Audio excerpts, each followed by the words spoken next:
Chapter 1. What if the very first woman on earth was not simply a blessing, but also a curse? Imagine a world before suffering, a world where human beings lived without disease, without old age, without the endless weight of fatigue. According to the ancient poet Hesiod, Zeus, the king of the gods, looked upon humanity with suspicion and anger because Prometheus had stolen fire from Olympus and given it to mortals.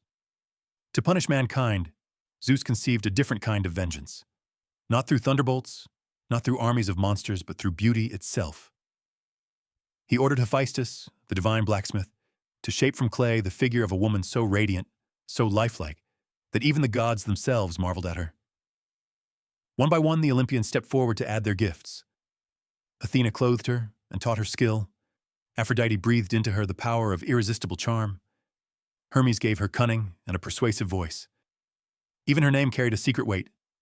Pandora, the all-gifted.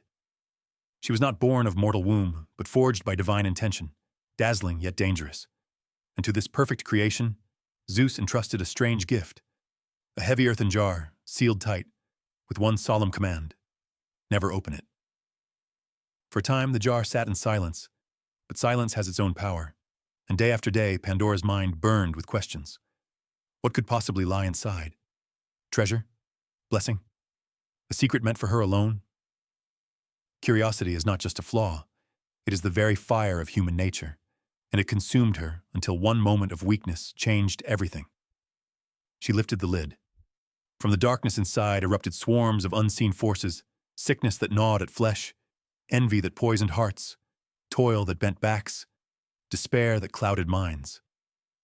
Old age spilled out, followed by hunger, violence, and grief scattering across the earth, never to be contained again.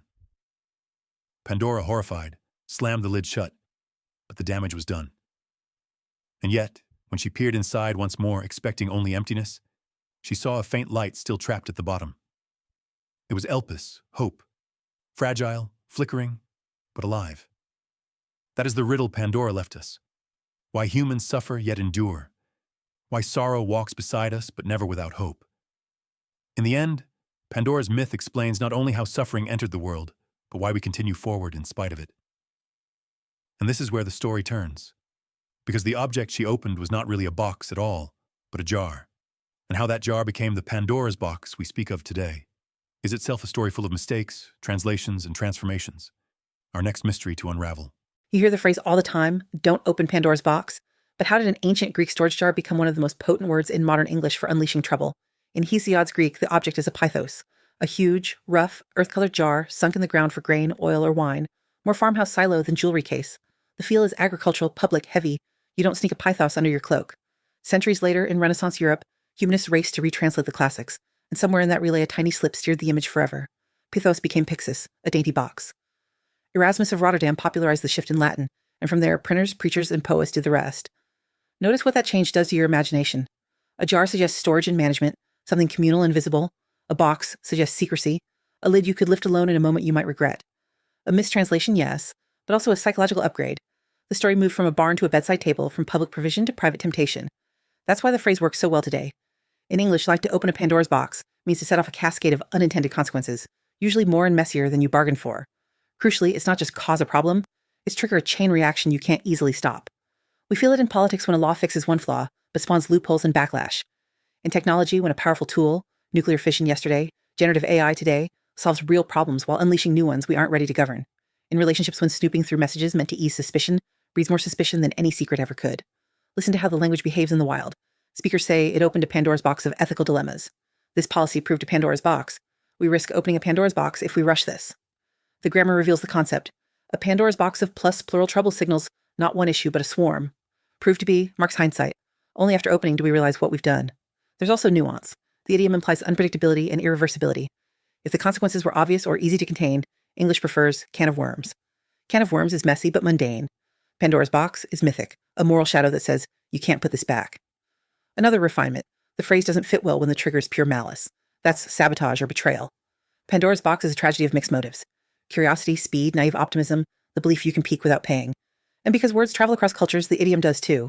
Caixa de Pandora in Portuguese, Caja de Pandora in Spanish, Buxa de Pandora in German. The box has passports, proof that the image has more staying power than the archaeology. That said, the scholar in you might ask, should we correct the record and call it Pandora's jar? Some translators do, especially in academic contexts, but everyday English has voted. Box wins because it names the psychology we recognize. Language is a history of useful mistakes, and this one stuck because it sharpened the morale. Even Pandora's name carries a lexical ambiguity worth noticing. All gifted can be read as gifted by all the gods, but in Greek ears it can also echo all giving, a faint irony in a story where gifts conceal costs. The myth becomes a cautionary dictionary, a gift with strings attached, a present that presents a problem. When you choose words, you choose frames, and Pandora's box frames a choice as a hinge moment, before and after, innocence and experience. So if we boil this chapter down to the word itself, here's the clean meaning you can use with confidence. Pandora's box is a metaphor for an action that unleashes many unforeseen, hard-to-control problems. We use it when the trigger is curiosity or overreach, and when the fallout multiplies beyond intention. That's the essence. And yet the myth doesn't end with trouble. At the bottom of the container, jar or box, remained Elpis, often translated hope, though some read it as expectation, a more neutral weighting. That little semantic crinkle raises a larger human question. If the word we chose emphasizes danger, does the story itself protect a last resource we still need? Put differently, if describing a risky choice as Pandora's box helps us slow down before we act, then what guides us after we've already opened it? In short, a translation slip turned a farm jar into a secret box, and that box became English shorthand for hidden consequences we can't relid.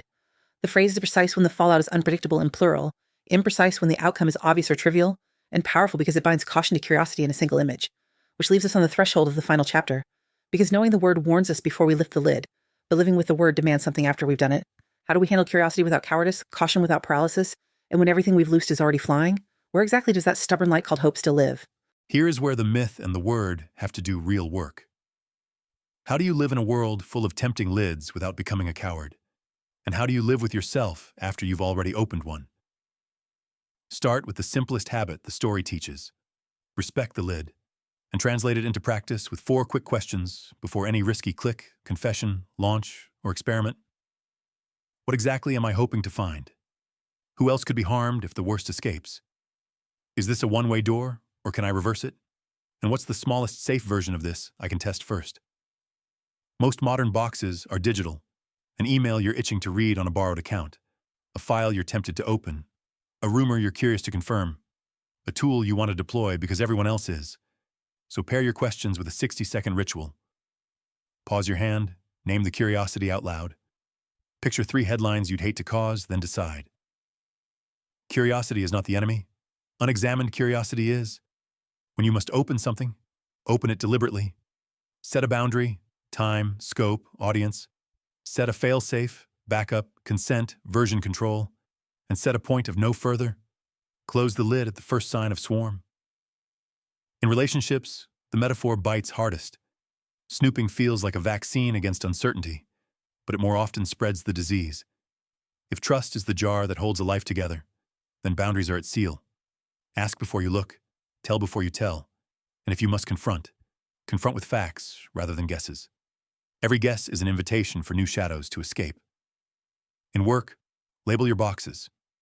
Before a project, write 2 lists: intended benefits and plausible side effects. If the second list scares you more than the first excites you, you've learned enough without opening. In money, beware boxes that promise magic, guaranteed returns, overnight leverage, secret strategies. They open nicely and close on your fingers. And with technology, learn the difference between tools that amplify human limits and tools that alter human rules. The first create noise, the second can create irreversible weather. Still, life is not a museum of closed lids. Some boxes must be opened: diagnoses, debates, data, discoveries. So carry a second lesson from the myth. Keep hope inside the jar.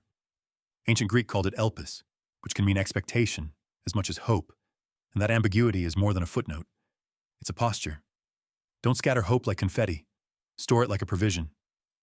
When you do unleash trouble, and you will because you're human, open the jar again for hope on purpose by following a 4-step repair.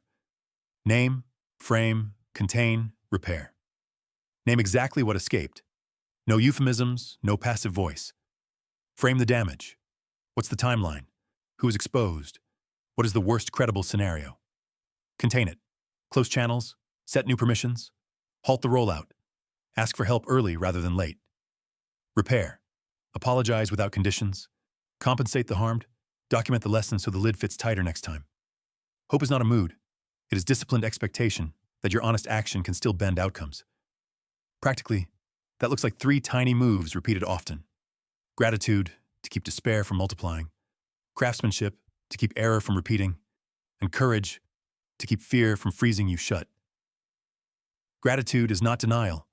It is ballast. Craftsmanship is not perfectionism. It is the humble art of better lids, checklists, code reviews, second readers, premortems. Courage is not recklessness. It is the clarity to act even when you can't guarantee clean skies. One more tool. Learn to hear the sound of swarms. When a choice multiplies stakeholders, spreads across systems you don't fully map, or rewards speed more than accuracy, you are near Pandora territory. Switch from move fast to move first. Be the first to slow down, the first to ask the boring questions, the first to write the rollback plan. And because every life includes boxes opened in anger, ignorance, or fatigue, practice a ritual of closure. Say aloud what you've learned. Name the boundary you will keep next time. Thank the hope that remained, and literally close something, a notebook, a tab, a door, to mark the moment. If we compress all this chapter into a single line you can carry, live with lids you respect, questions you ask before you act, and a hope you keep on purpose for when, not if, the swarm gets out. That is Pandora's practical wisdom. Don't worship curiosity, train it. Don't fear consequences, prepare for them. Don't trust hope to arrive by accident, store it like grain against a hard winter. And now, the final hinge the story hands us. If trouble spreads faster than our control, and hope hides deeper than our fear, then the art of living is neither to keep every box shut, nor to fling every lid wide. It is to know which boxes are worth the risk, and which hopes are worth protecting. So here's the question to end and to begin. When you face your next sealed thing, what will you open? What will you refuse? And what quiet, durable kind of hope will you keep at the bottom, waiting for the day you truly need it? We opened the story, we opened the word, and we opened a way to live. Respect lids, ask the boring questions before the bright ones, and keep a deliberate store of hope. The myth doesn't forbid curiosity, it trains it. So when the next sealed thing appears, an app, an argument, an impulse, what will you open, what will you refuse, and how will you guard the hope you'll need after? If this reframed Pandora's box for you, tell me in the comments and drop the next word you want decoded, myth, word. Life continues with you.